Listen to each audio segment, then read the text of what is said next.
Los 11 señores o miembros de la alta nobleza que formaron el Consejo de Regencia fueron el conde don Pedro Enríquez, los arzobispos de Toledo y de Santiago de Compostela, el duque de Benavente, los maestres de las órdenes de Santiago y Calatrava, el cronista Pedro López de Ayala, que era el alcalde mayor de Toledo, el mariscal de Castilla Garci González de Herrera, Pedro Suárez de Quiñones, que era el adelantado mayor de León y de Asturias, y Ruy Ponce de León y Álvar Pérez Osorio. Pero el arzobispo de Tenorio contaba con el apoyo del conde de Trastámara y del duque de Benavente y se resistió a aceptar la solución del Consejo de Regencia como instrumento para gobernar el reino, por lo que comenzó a esgrimir el testamento de Juan I como argumento para deslegitimarlo. El arzobispo de Toledo, como señaló Isabel, envió copias al testamento al cismático Papa Clemente VII, que residía en Aviñón, a los reyes europeos aliados con Castilla, a las ciudades y cabildos catedralicios del reino y a los tutores del rey Enrique III, que el difunto Juan I había designado en su testamento como Juan Alfonso Pérez de Guzmán, que era el conde de Niebla. Poco después surgió un enfrentamiento entre el duque de Benavente y el arzobispo de Santiago de Compostela, y el duque abandonó la corte y se dirigió a sus tierras, lo que provocó que el prelado compostelano se hiciera con el control de la situación e intentara alcanzar un acuerdo con el arzobispo de Tenorio, lo que en opinión de los políticos de la época sería difícil para las aspiraciones políticas de cortas miras de altos nobles como el marqués de Villena, el duque de Benavente y el conde de Trastámara, cuyo carácter pusilánime le hacía girar en torno a sus amigos. Los problemas en Castilla comenzaban a agravarse ante la ausencia de un poder efectivo y los sevillanos intentaron, aunque sin conseguirlo, asaltar la judería de su ciudad, por lo que el arzobispo de Santiago intentó llegar a un acuerdo con Pedro Tenorio, estando aún reunidas las cortes en Madrid en 1391, pero este último, al contar con el apoyo de los condes de Trastámara y de Niebla, del marqués de Villena, del duque de Benavente, del maestre de la Orden de Alcántara y de Diego Hurtado de Mendoza, entre otros, casi se negó a dialogar, y el arzobispo García Manrique, en vista de ello, decidió no disolver las cortes e intentar seguir negociando con sus opositores. Aunque Pedro Tenorio insistió en que el testamento de Juan I debía ser aplicado y exigió que se le garantizase su seguridad cuando acudiera a Madrid, y el conde don Pedro Enríquez y el maestre de la Orden de Santiago, Lorenzo I Suárez de Figueroa, garantizasen con 200 lanzas la seguridad de los reunidos en las Cortes. A finales de abril de 1391 finalizaron las Cortes de Madrid, y el arzobispado de Santiago intentó seguir negociando con Pedro Tenorio,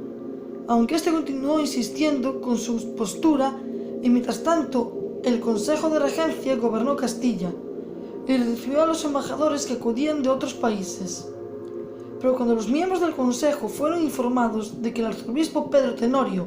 estaba escribiendo en numerosos lugares del reino por causa del incumplimiento del testamento de Juan I, y de que el maestre de la Orden de Alcántara y el duque de Benavente planeaban unir sus tropas a las del arzobispo, intentaron como último recurso enviar ante este último, que se encontraba en Illescas, al maestre de Santiago y al conde Pedro Enríquez, que había sido un antiguo aliado del arzobispo de Toledo, para que negociaran sus posturas. El arzobispo de Santiago, el que acudió a Illescas, pero la entrevista fracasó y Pedro Tenorio insistió en sus argumentos y se dirigió a Talavera de la Reina para unirse con el maestre de Alcántara, y el conde de Trastámara y el maestre de Santiago, por su parte, volvieron a la corte, pero los problemas en Castilla se agravaban, y los nobles que apoyaban el Consejo de Regencia comenzaron a exigirle a este a cambio de su apoyo, la concesión de grandes mercedes,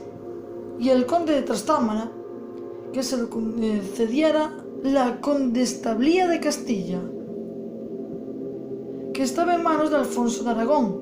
el Viejo, marqués de Villena, conde de Denia y nieto del rey Jaime II de Aragón. En mayo de 1391,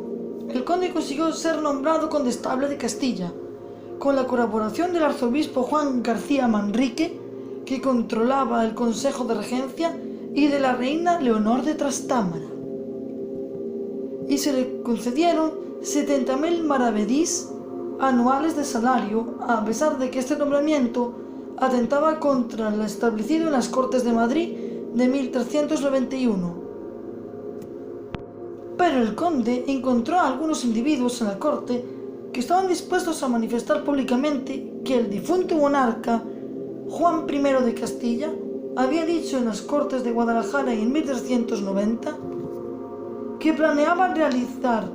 ese nombramiento. El arzobispo García Manrique actuó con cautela e invitó al marqués de Villena a que acudiera a la corte para que de ese modo el conde de Trastámara, en vez de ser nombrado condestable, recibiera las 60.000 doblas que reportaban al cargo a modo de compensación. Y desempeñando otros cargos, y aunque Alfonso Yáñez Fajardo intentó convencer al marqués de que viajara a Castilla, este último, que era uno de los aliados del arzobispo Pedro Tenorio, continuó siéndole fiel e ignoró la petición, provocando que el conde Pedro Enríquez fuera nombrado condestable. Los acontecimientos que llevaron a su nombramiento como condestable fueron narrados en capítulos del libro de Isabel Montes titulado La Crónica de Enrique III. Os doy el nombre de esta bellísima escritora por si queréis saber más, de ahí podéis sacar también información. Perdonad la introducción y continuamos. La condestablía de Castilla era tal vez en esa época, como señalaron algunos autores, el oficio de mayor peso o influencia en la corte castellana, y al conde le fue concedida por el apoyo que había prestado el arzobispo García Manrique en los conflictos que se desarrollaron en torno al Consejo de Regencia. A este último le resultó muy beneficiosa la decisión de nombrar condestable al conde de Trastámara, ya que éste logró que Leonor de Trastámara, reina consorte de Navarra y tía carnal de Enrique III, apoyara al Consejo de Regencia, que en esos momentos ya estaba comenzando a ser una liga nobiliaria. La Concordia de Perales, que se celebró entre los días 27 y 29 de agosto en 1391 en la población vallesoletana de Perales, que está situada en el camino viejo que comunicaba Simancas con Valladolid, en los dos bandos que se disputaban el poder de Castilla, parecieron llegar a un acuerdo y establecieron que se respetaría lo dispuesto en el testamento de Juan I, y que los 6 tutores o regentes que este último había nombrado en el mismo para Enrique III serían aumentados a 9. Los 3 nuevos tutores que se incorporaron al grupo fueron el conde Pedro Enríquez, el duque de Benavente y el maestre de la Orden de Santiago,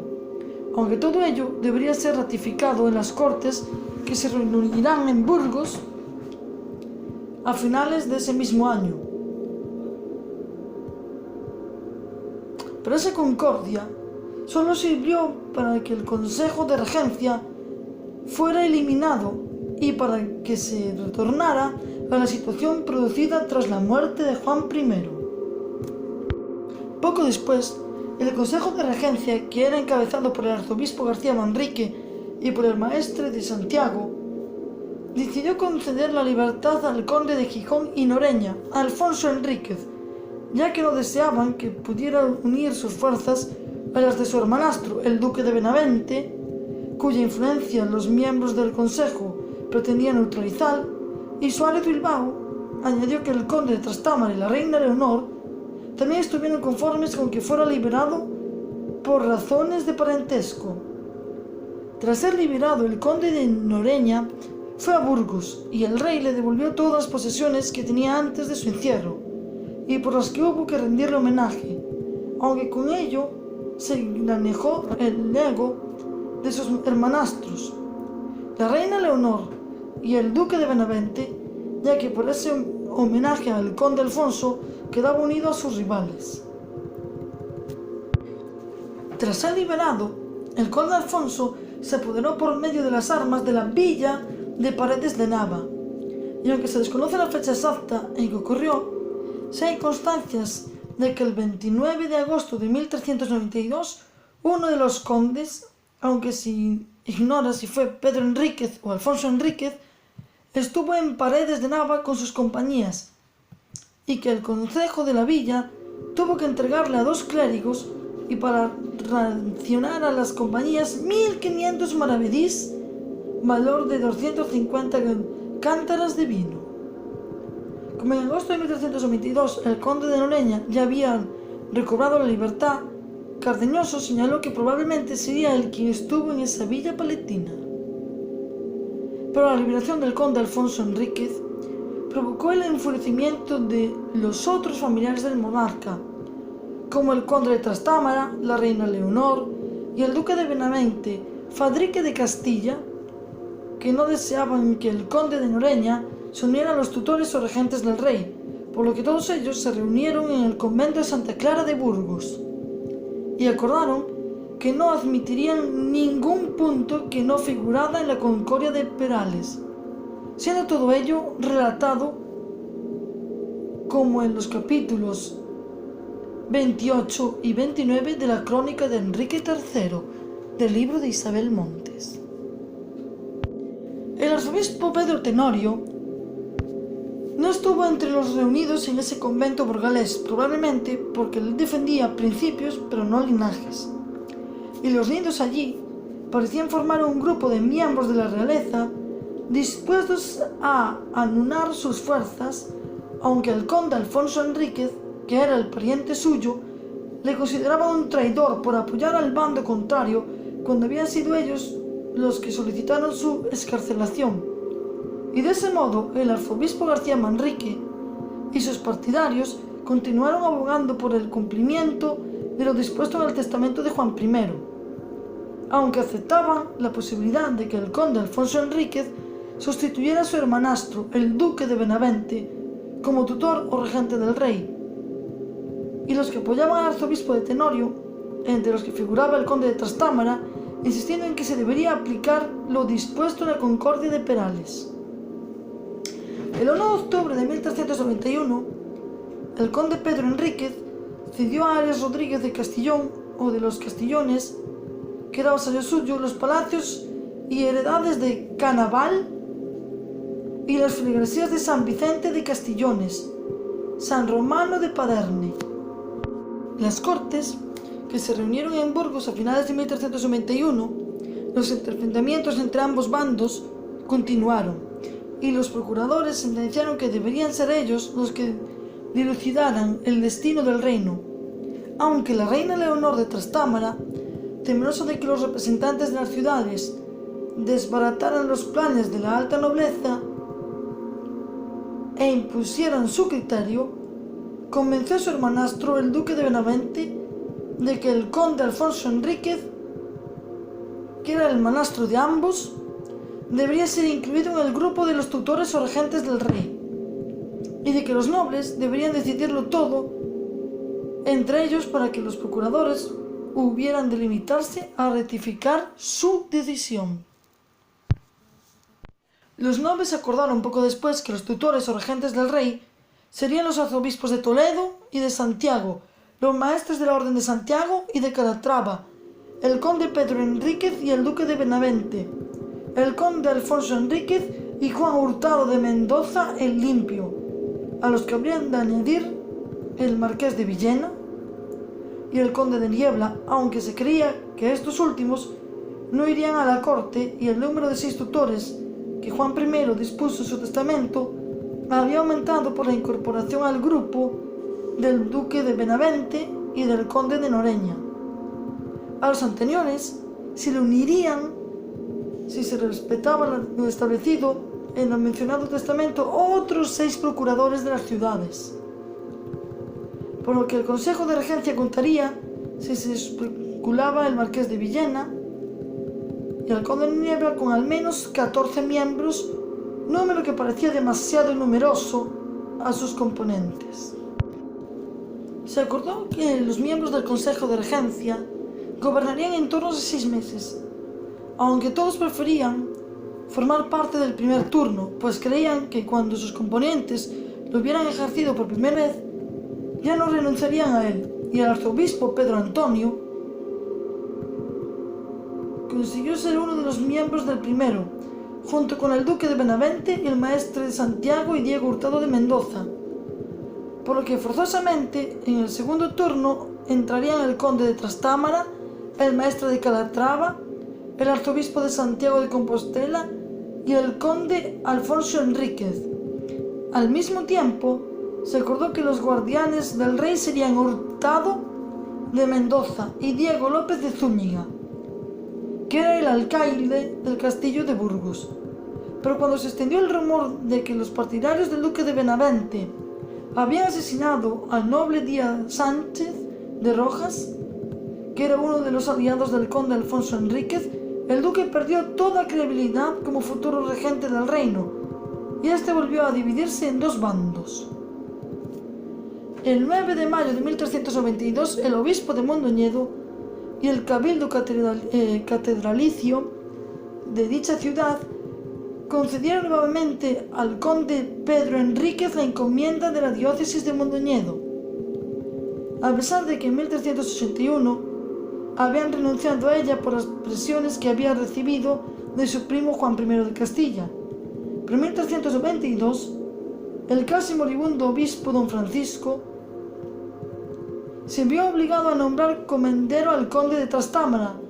por el mal y daño perdida y deshonra que recibía a sus hombres y vasallos. Según consta en el documento de concesión de la enmienda al conde,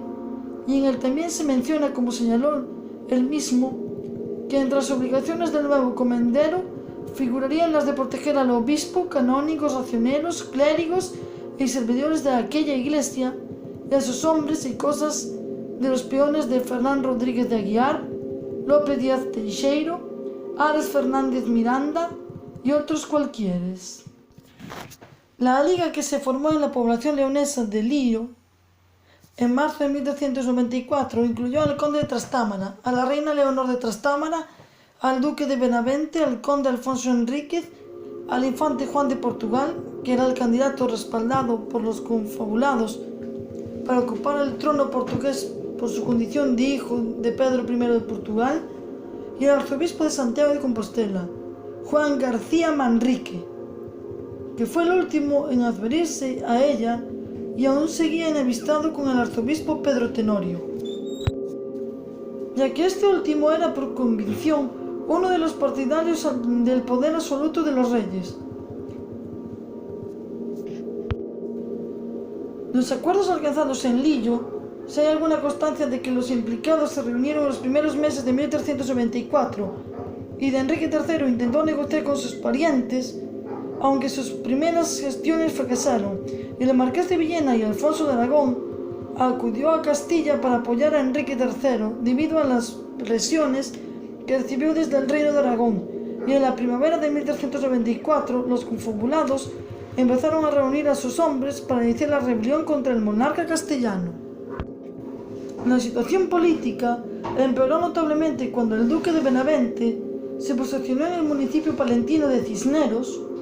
con un ejército de 2000 peones y 600 lanzas, y cuando el arzobispo García Manrique reunió en Amusco, que era la cabeza de sus señoríos, 1000 hombres a pie y 500 lanzas, y el conde de Trastámara comenzó a reunir a sus hombres en Galicia, la reina Leonor se atrincheró en la villa burgalesa de Roa, y el conde Alfonso Enríquez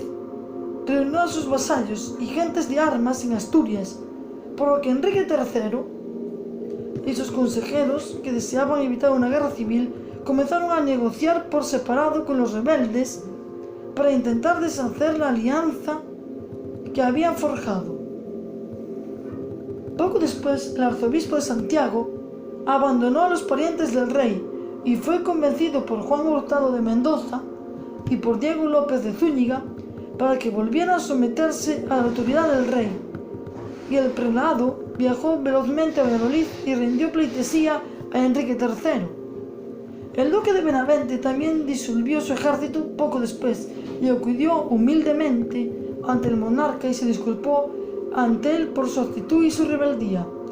El conde Pedro Enríquez, que se hallaba en Galicia, fue a León para negociar con su hermano Alfonso Enríquez, que había sido enviado por Enrique III junto con algunas tropas para conseguir que el conde abandonara a los rebeldes, siendo todo ello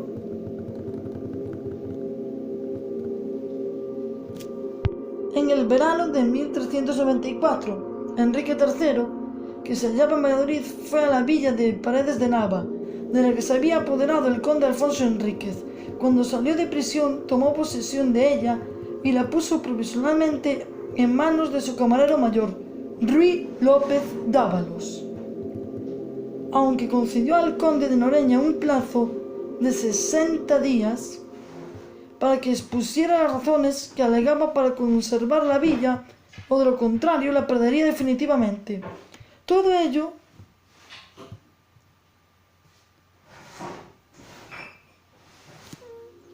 fue con la entrega de Paredes de Nava al conde de Trastámara. Enrique III provocó un enfrentamiento entre dos magnates que podrían haberse opuesto a su política de reforzamiento de la corona. Tras la reconciliación del monarca con el conde de Trastámara, el duque de Benavente y el arzobispo García Manrique, la liga que había formado los parientes del rey perdió muchos de sus apoyos, y Enrique III, gracias a su sólida posición, pudo continuar dialogando con los rebeldes en su anterior tono conciliador, como señaló Pardo de Guevara Valdés. Pero para estar seguro de que no se rebelaría nuevamente contra él, el duque de Benavente le solicitó la entrega de varios rehenes y le forzó a que rubricara con ciertas condiciones la Concordia de Valladolid, que fue firmada en esa ciudad el 20 de junio de 1394. Pero poco después Enrique III de Castilla cambió de postura, y la cólera y la dureza más implacable reemplazaron el tono conciliador que el monarca había empleado anteriormente con sus parientes. Y cuando el rey, que se hallaba en Burgos, fue informado de que el conde de Trastámara, junto con 200 lanzas, se había reunido en Roa con la reina Leonor de Trastámara, ordenó que el duque de Benavente fuera encerrado en prisión por miedo a que se uniera nuevamente a los rebeldes. Y después el monarca se dirigió a Roa acompañado por 1000 hombres de armas y por todos los bastionamientos necesarios para poder derrotar rápidamente a los que allí se oponían a su autoridad. El conde de Trastámara huyó rápidamente a Galicia, de donde, según Fernández, jamás volvió a salir, aunque esa afirmación es falsa, y Enrique III consiguió capturar en Roa a su tía la reina Leonor de Trastámara. La Liga de Lillo empezó a disolverse y el conde Alfonso Enríquez, que tal vez creía tener garantizada su seguridad de los señoríos asturianos, fue el último de los que persistieron en su rebelión contra el monarca, aunque éste acabó enviando sus tropas contra él. Aunque el conde de Trastámara huyera a Galicia, no lo hizo para quedarse allí. Buscaba una salida más airosa ante el estrepitoso fracaso de la Liga de Lillo. Y de ahí que cuando fue informado de que Enrique III y sus tropas se aproximaban a Roa, prefiriera refugiarse en su villa de Monforte de Lemos. Cuando el rey fue informado de que el conde se dirigía a sus tierras de Galicia,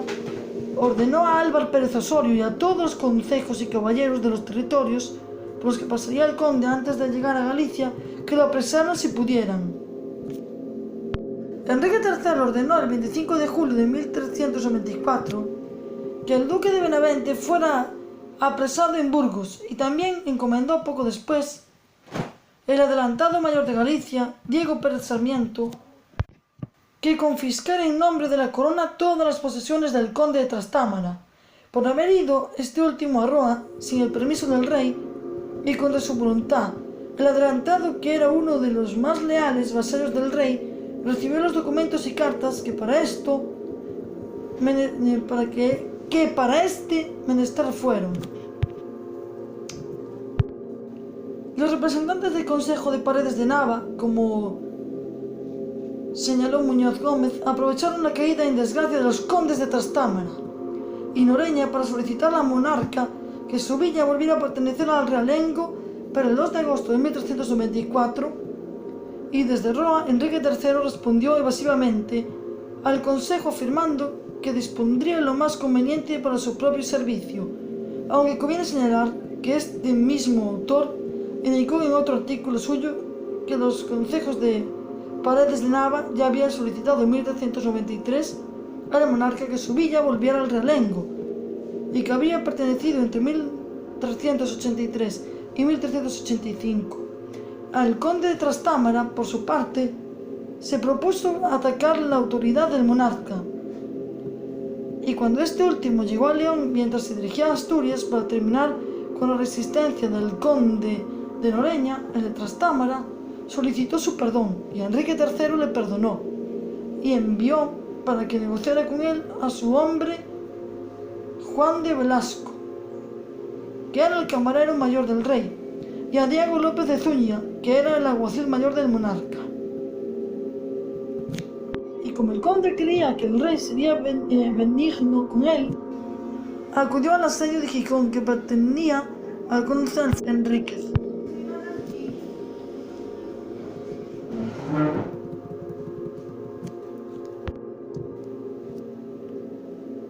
La participación del conde en el asedio de Gijón y su definitiva reconciliación con Enrique III fue relatada, como señaló Pardo de Guevara y Valdés, en el capítulo 30 de la crónica del rey Enrique. El rey ordenó desde Valladolid, el 26 de noviembre de 1394, al Consejo de Villafranca de Valcárcel que acataran como señor al conde Pedro y no al duque de Benavente, a quien había pertenecido anteriormente esa villa, y en 1396, 2 años después, el mismo monarca escribió al Consejo de Villafranca para recordarles que debían aceptar al conde de Trastámara como señor. La orden para confiscar los bienes del conde de Trastámara fue anulada, y no solamente los recuperó en su totalidad, sino que se vieron aumentados con los señoríos de Villafranca de Valcárcel y Ponferrada, aunque al conde no se le dio licencia para que volviera a la corte. Los acontecimientos hubieran sido distintos. Desde esos señoríos el conde había articulado más fácilmente su penetración al territorio castellano, ya que la mayoría de sus posesiones se hallaban en Galicia. Pero aunque los acontecimientos fueron favorables para el conde, su participación en la Liga de Lío solo le sirvió, en palabras de dicho historiador, como eficaz y definitivo escarmiento para sus velleidades. Y su alejamiento de la corte le permitió volver a ser nuevamente el mayor magnate de Galicia. El señorío de Paredes de Nava también pasó en 1394 a manos del conde gracias a su influencia sobre el monarca y a la completa derrota del conde Alfonso Enríquez, que había huido a Francia tras ser desposeído de sus extensos dominios. Y a pesar de que el Consejo de Paredes de Nava solicitó al monarca que su villa volviera al realengo, el conde Pedro no tomó represalias contra ellos, y aunque los documentos de la época no son muy reveladores al respecto, parece que la relación del conde con esa villa palentina fue correcta y distante, ya que en sus tierras gallegas le mantuvo alejado de él. Precisamente su último permitió que Fernando de Noroña, que era hijo del conde Alfonso Enríquez, residiera habitualmente en Paredes de Nava y ejerciera sin el permiso del conde de Trastámara algunas de las prerrogativas propias del titular del señorío.